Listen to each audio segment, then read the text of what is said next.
السلام علیکم حضور. وعلیکم السلام. وسیع الحق صاحب فرمائیے کیا بات ہے؟ میں صرف یہ چھوٹا سا سوال پوچھنا چاہتا ہوں. جی.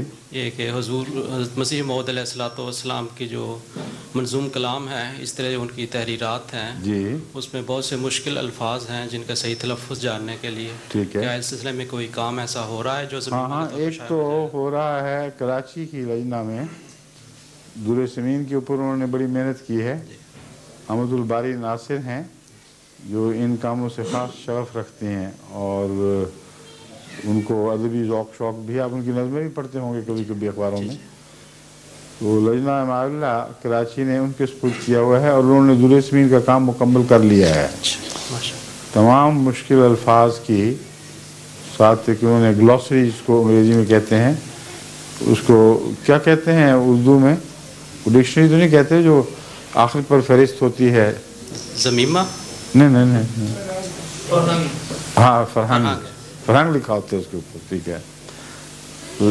اس پہ وہ انہوں نے کافی کام کیا ہے، لیکن آخری نظر ڈالنے کے لیے میں نے ناظر صاحب اشاعت سید عبداللہ صاحب سے کہا ہے کہ وہ علماء کو بٹھا کے توجہ کریں اس کی طرف. عام طور پر تو جماعتیں کرتی رہتی ہیں ایسی چیزیں، مگر حضرت مسیح علیہ السلام کے کلام کے متعلق ہمیں ضرور دوہری احتیاط چاہیے. کیونکہ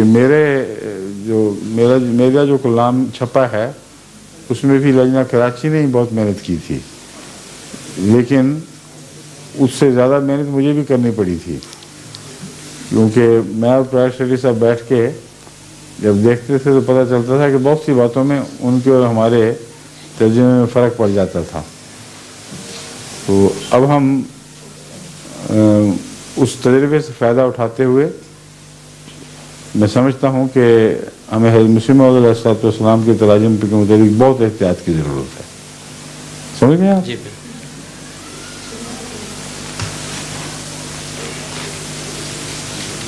عبد